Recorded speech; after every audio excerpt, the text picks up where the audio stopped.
Hey everyone, welcome to Founders 365 with me, Steven Haggerty. Today I'm joined by James Morgenstern, founder of Heather Wellbeing. How are you doing today, James? I'm very well, Stephen, very well. Thanks for inviting me on. Thanks for coming on. And first and foremost, before we jump into it, it sounds like you guys are doing something incredible with Heather. Should I just say Heather or should I always say Heather Wellbeing? Heather, either or, Yeah. it really doesn't matter. From this point on, if we just say Heather, what... we're not talking about a person, we're talking about James's company. That's it. That is the one. Unless Heather is also employed by James, and then it just gets confusing, and it's a shitstorm straight away. That's a problem we are waiting for, but not right now. It's all good. So, first question is always just like, what are you guys doing over at Heather Wellbeing, and what are you trying to achieve?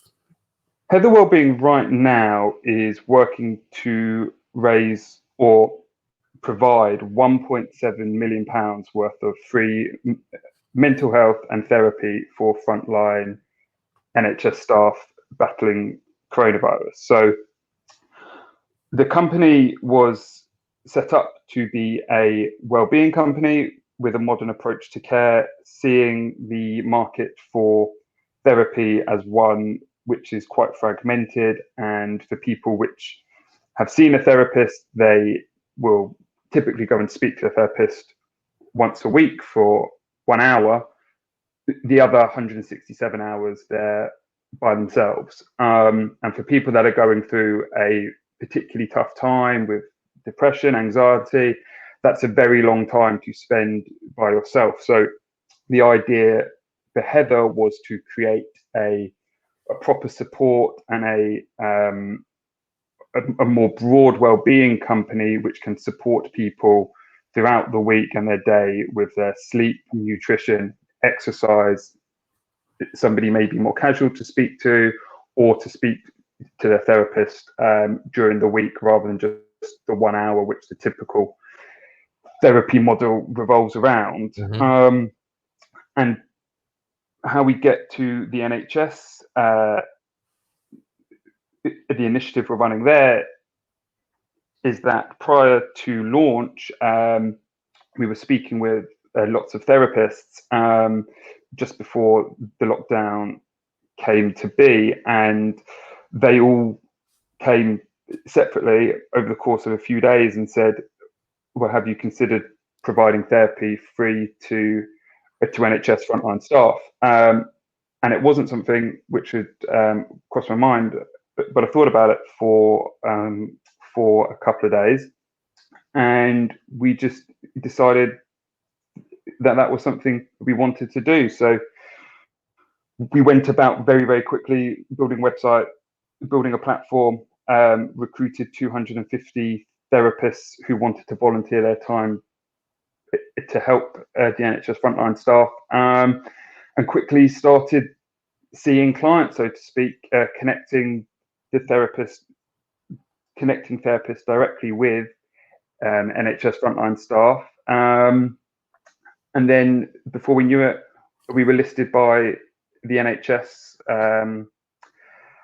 as an official support service for their practitioners. And it's just been a crazy, busy quarantine because of all of that, really. So yeah. Everyone else is like chilling and like baking and things like this, and you're like, nope, I'm gonna make sure I'm giving £1.7 million worth of free therapy to the NHS.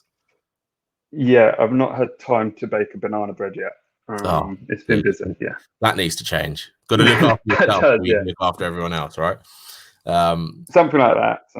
Where did that figure come from then? Where did the 1.7 million figure come from? Yeah, so the 1.7 million comes from, we want to get 1,000 therapists volunteering. We've currently got about 250. The therapists which we are seeing, or other therapists which are volunteering, most of them are volunteering to see around 3 to 4 clients for free for a minimum of 6 sessions per client. So when you do the maths on it, with a rough, therapy cost towards sort of £80 per a session, that translates through to 1.7 million pounds of therapy provided by the therapist for free. Yeah. And how did you come up with this idea? Because as far as I know, this is your first wellbeing company, is it? Yeah, first wellbeing company. So I came up with it through a few different ways, really. So I was looking at very much purpose-driven companies and different ways to help people. And obviously, mental health has been within the news, quite a lot, with sort of increasing prominence. So I myself went through a bit of a tough patch, let's say a year or so ago, probably a bit more than that now. And sort of when I was going through that patch, I just wanted somebody to speak with, and I found it very, very difficult to start that search. Really, I didn't know really why I wanted to speak with somebody or what my emotions were really being classified within. I didn't know, like I hadn't even heard of the word anxiety. So I didn't really know kind of why I was feeling what I was feeling, the feelings which I was feeling. And then when you start to search, the market is so fragmented. There are 50,000 qualified therapists, and there's no real objective standard or way to know who you would work best with, and let alone know what kind of therapist you want to work best with, because all you really see is a person's name and then a bunch of letters following that. And you don't know what type of, let's say, treatment or type of therapist you want to see. There are so many different types, whether it's behavioral, whether they're called psychodynamic or CBT, and it's just like, what do you want? And ultimately, I actually just wanted somebody to speak with. I personally found that to be the most useful, but it's a minefield and it's confusing. And for people that have been there, sort of everyone which I've spoken to related very, very strongly to that. So I came back round to the wellbeing market, and it aligned with what I was trying to do. It just wasn't something which I crossed my mind whilst I was going through the thing. And then I was like, actually, I think there's a lot of ways to improve the therapy experience for people. Yeah, massively. I completely agree. It is a minefield. I think that's the correct word to say about it. So, from you coming from that place of experience, let's just say, to moving into building and growing, or knowing you wanted to found Heather Wellbeing, and then this global pandemic sort of jumped up out of nowhere, sort of forced you to change your plans, I'm guessing, a little bit. What's the overall goal for Heather Wellbeing then after, moving forward after this pandemic in terms of a business? It's a really interesting one. It's a very interesting one and quite a difficult question to answer, because prior to the pandemic, I had a vision, and I was speaking to lots of therapists sort of around the vision and problems which they found within the market. I wasn't going to launch, let's say, straight away. I probably would have looked to refine the offering and look to launch in the summer or towards the autumn sometime. But having done the NHS initiative, the obvious play would be to do a platform, because that's what we're doing right now. We're basically matching 250 plus therapists with the NHS clients coming to see them. I just think, however, that solution, yes, it works for scale, but I don't know whether it works for quality, because once again, going back to what I said, you're just kind of picking blind. So you're adding to the minefield. You are kind of, and there are lots of platforms which already exist.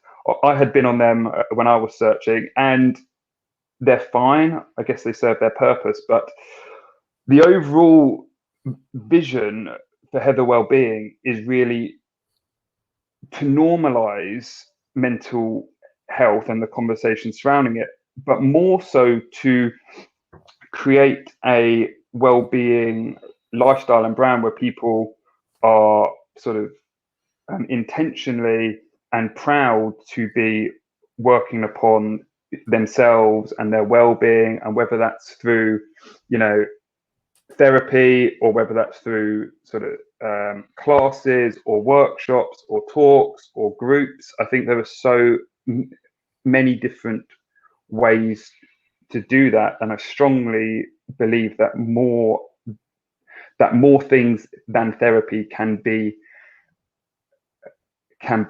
therapeutic. So lots of people find going to the gym and going going on a long drive or cycle therapeutic. So for the time being, it's actually a question which I'm asking myself quite a lot at the moment, and I wouldn't want to lock yourself be too defined within the answer I give to you right now. Yeah, but either way, for you, in terms of running this business, has it given you that bird's eye view of what the mental health situation is actually like in the UK? It's given me a very, very unique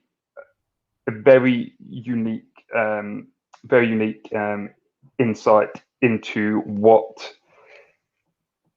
at least NHS staff are going through. I think you see such a broad and wide range of presenting conditions and presenting sort of issues and worries. And I think it's interesting because you can draw lots of threads between them. Clearly people are very worried, clearly people are very stressed, but I think it's very clear to see how that dramatically affects people's work. And I think it's also very interesting to see how the different therapists respond to the different presenting conditions, because like I said, you've got people which have trained in, you know, different types of therapies and that have different beliefs of where problems come from. And the insight which I glean from that is that I think when people are coming and seeking support, they're coming very confused and very panicked. Sure. And I think the therapists, the good ones, are very good at providing them a plan and quite a clear structure for you're fine, we're going to get through this. The ones which are fairly strong-willed within their beliefs for where they believe, say, your worries really stem from your childhood and such, are we've had, you know, more caution recommending some people towards them, and we've seen a little bit of feedback from clients around that. So going back to your question, for the overall state of mental health, we're picking from a very stressed pool, and from that stressed pool, we're getting the most stressed people coming to us. So we're dealing with a very, I guess, acute market. And so maybe not the never been, you know, people who experience things they've never experienced before. Right. And actually, that's been the case for quite a sizable proportion of people. I'd say about a third of people have never experienced mental health struggles before. However, about 2/3 of the people we're seeing are coming and saying that they've previously struggled with this things and they can't go back to work, or they're worried, and so it's kind of interesting. And I think that that will naturally be the case, that you're going to have people experience struggles for the first time. It's kind of putting them through the mill a bit, because it's obviously a very sort of unusual testing situation, even for the people that kind of deal with this day in, day out. It's pretty extraordinary. For sure. You mentioned there about sort of the different therapists and how they work, and I completely understand that. You know, I'm an NLP trainer, so I've seen like the whole mix of different therapy, and I, you know, especially when people you spot on in the sense where their belief of how certain things work can often be more of a not a danger, but more of a hindrance to their clients perhaps than others. As a business, is there a way that you can filter that without sort of meddling too much, if that makes sense? Because you want to obviously have quite a platform where you go, look, this is what's on offer. I'm guessing you want to be quite as transparent as possible, but if you're already getting feedback and advice that certain things probably won't work, is there that dilemma for you to be like, okay, we need to start filtering that, but then could that filtering not, you know, are you then misrepresenting helping people in that sense? I think brands need to stand for something. I think brands need to stand for a certain belief, a certain way of doing things, a certain quality. I think people want that from brands. I think that's why brands really exist, because they signal something to somebody. And I think for me, when I think about the market, I'm not afraid to filter people and to stand by sort of the brand's beliefs. And I would like the Heather brand to represent the very best quality, and whether that means therefore, you know, cutting out people that don't have a certain amount of experience or don't have a very high qualification, that's fine by me. I fully understand that the more highly qualified somebody is, the higher the price tag attached normally to their service. Again, that's fine. I think when you're a new company and you're a startup, I think you really should focus upon addressing the smallest viable market, rather than trying to go, I want to be a platform, I want to help everybody that's struggling with a mental health struggle. And that's just an impossible because where do you get started? And where do you get started, and where do you start to decide sort of what, let's say, struggles you want to target? Do you want to struggle? I kind of think the problem within the market, within a weird way, it comes down to two factors. It comes down to too much supply. There are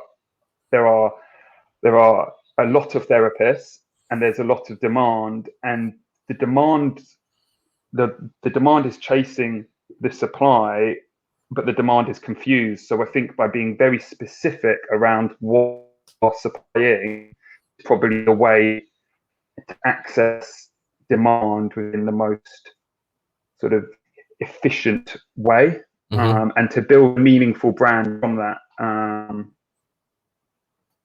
That's what I answer that, really. Yeah.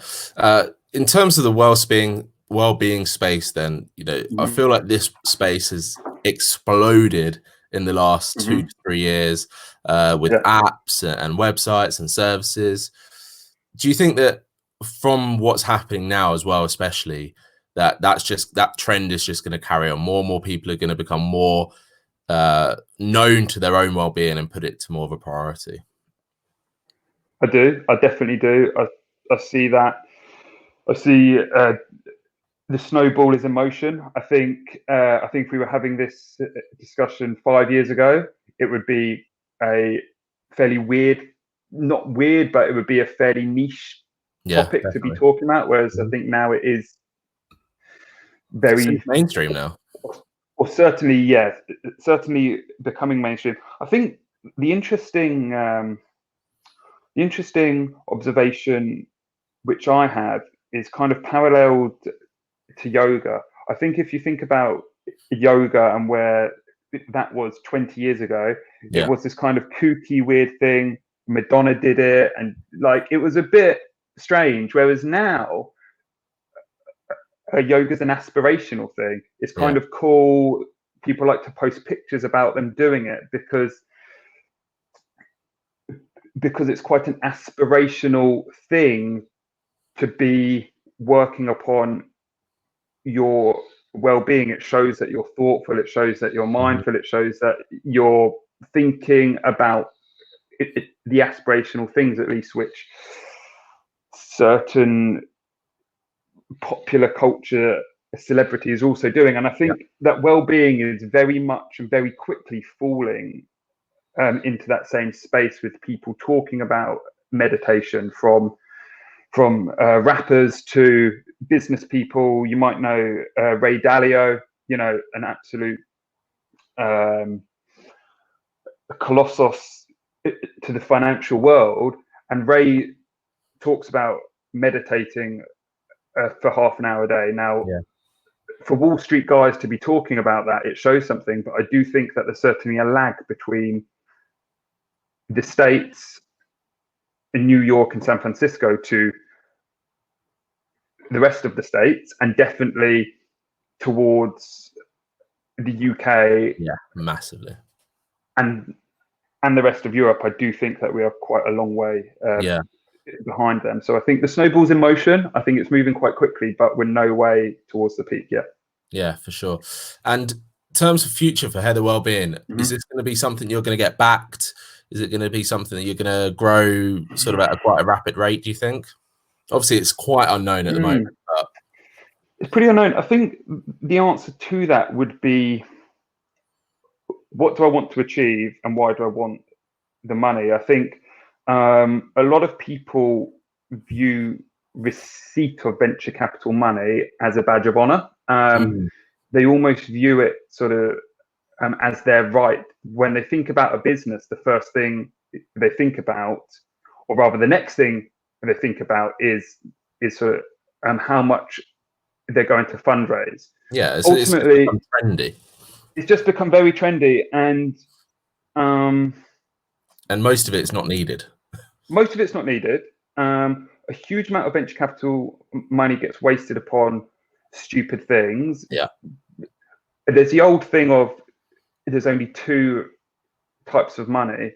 There's your money and there's my money. And the way in which somebody spends a VC's money is very different to the way that they would spend their money. And I think that's an interesting thought. And I think, having been someone which has previously started and founded and grown a business using their money, the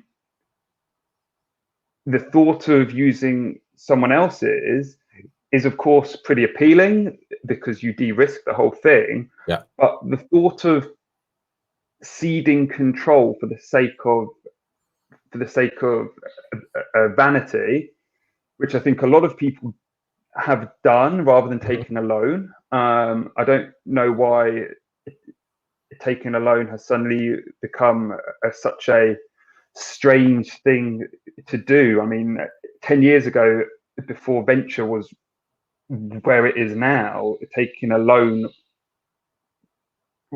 really was the way people grew their businesses and started their businesses. And the thing is that a loan isn't sexy, a VC is.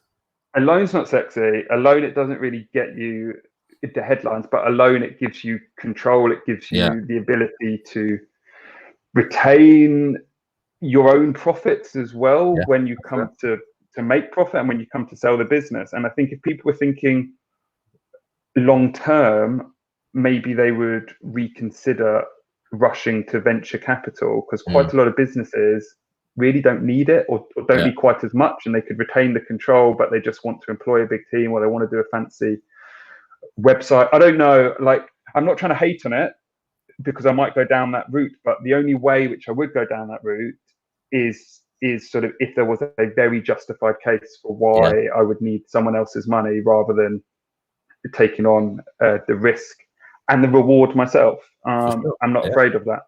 I have that conversation with founders all the time, where they go, look, I want to raise this amount of money, I want to do this with it. And actually you realize that they don't need to raise that much. They can make changes within their business to make it more profitable for themselves anyway.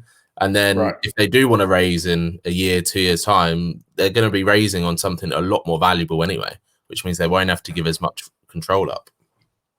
Right, 100%, 100%. And I think that people would be very surprised right now how good how good of a product people can make for very little money. Yeah. Given the rise of SaaS businesses, we built a very good platform with just 2 people within 3 weeks that has worked to facilitate hundreds of sessions. Now, I'm not saying that platform is perfect. It's definitely not, but that enables us to keep going for quite a long time to come if we wanted to go down the platform route. And I think that when it comes to tech, there are quite a lot of workarounds now. When it comes to building a product, I think you can probably start on quite a small scale and scale up yourself relatively quickly. There's a ridiculous amount of tools out there now. Sir? There's a ridiculous amount of tools out there now, right? A ridiculous amount of tools out there, and certainly when it comes to service-based businesses, for example, starting a marketing agency, a recruitment company, a plumbing company, really you should be cash flow positive very quickly. But again, YGVC, it's just become a sexy thing, and VCs are happy to invest because of the incentives out there right now with the tax relief. So I'm not trying to hate on it. I think that VC is a very important tool for lots of different businesses, and it does really help to grow very quickly, which you can't do sort of otherwise. But for myself, I will look at the full range of opportunities. It's not really a target to raise money. I don't consider that to be a particular goal or badge of honor for myself. Yeah, I agree. I do think after this whole thing passes, or whatever the new normal is, people are just going to have a completely different view of how they want to work in their business, how businesses should be run. I think things are going to get a lot more streamlined. I think a lot of those big offices that you see with the shiny walls and the fancy drinks machines, I think they're going to change because people are going to realize actually they want to spend more time with their family. They want to spend more time doing stuff they love. They can work from home. It's going to be, what I'm going to love is seeing like those job descriptions on LinkedIn where they go, oh, work from home isn't possible. Like that argument is almost invalid now, where it is possible for pretty much everyone. 100%. I think I think there's going to be a lot of people who are going to be sort of, unfortunately, quite worried about their jobs for the types of people that were just about getting by, kind of flying beneath the radar, not really doing too much, and they were part of a much larger team. And now they're working from home, the way in which their managers will be managing them is to expect their sort of output from themselves by themselves, and I think that it's got the risk of exposing certain people, exposing poor processes that were taking quite a long time to make decisions.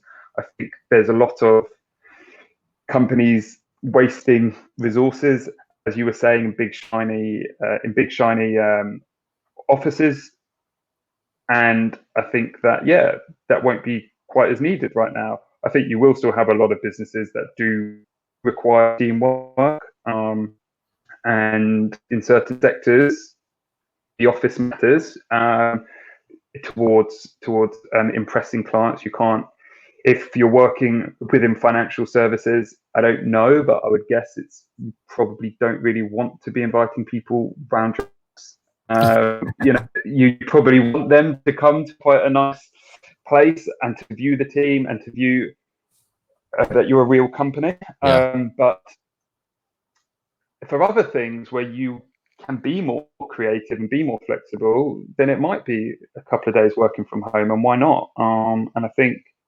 kind of this productive churn is a really good thing long term. I think we've just had a big reset for lots of businesses, a bit of a wake up call that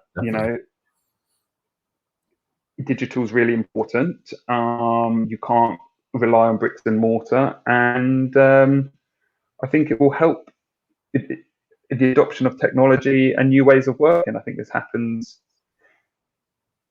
naturally, and I think it's just happened in an accelerated way over the last few weeks. Massively. So one of my last questions for you, James, is obviously you've got the goal of 1,000 therapists. How are you going to get there? How are you planning to go from 250 to 1,000? So right now, fortunately, we've actually seen a slight drop off within demand from the NHS frontline workers, which is good. The virus is like slowly coming down within numbers across the country. So again,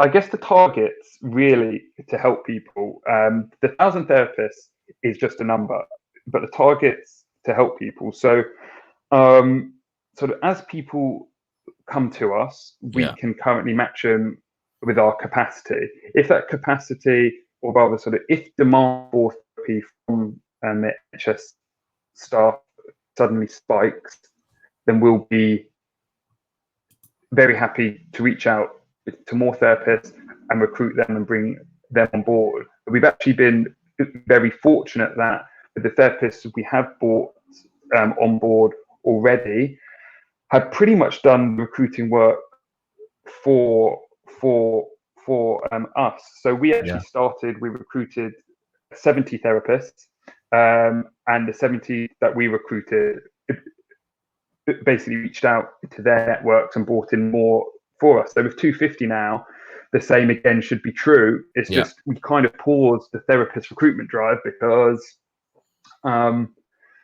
fortunately that stress factor seems to be slowing down. If it does spike up again, then we'll look at it. Down, or do you think they're getting used to the level of stress? It could be either. It could be either. I think that there's a real danger surrounding like the new norm, that it's becoming normal. I think that that's a real danger. There was a lot, or rather, there's a lot to be said about just like how soldiers during battle, they get used to the battlefield and doing their job. After a few weeks being there, the same could well be true. And when they go back to quote unquote normality, that can really catch up on them, and that's when PTSD and stuff like that can occur. So we would like to help more people within prevention rather than just treating people that feel quite stressed. I think there's going to be a lot of people that feel that they're fine, and when they look back at the last few weeks and the next few weeks, they may well realize how difficult it is. And I think by having somebody to speak to sort of at the end of a long day or very tough week can help to safely unload those traumas, those pressures, those stresses then, rather than storing them up for a long time to come. So we would certainly like to do more around prevention. We're trying to reach as many frontline staff to raise awareness as we can, but ultimately we need them to reach out to us, and we really hope that they do.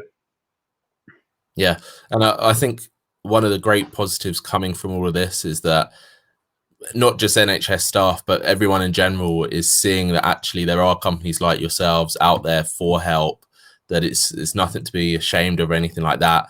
So I really hope that moving forward, you know, everyone in the NHS and everyone in general does seek out services from Heather Wellbeing and other people, just because, you know, there's no harm in talking to someone. That's one thing I always think.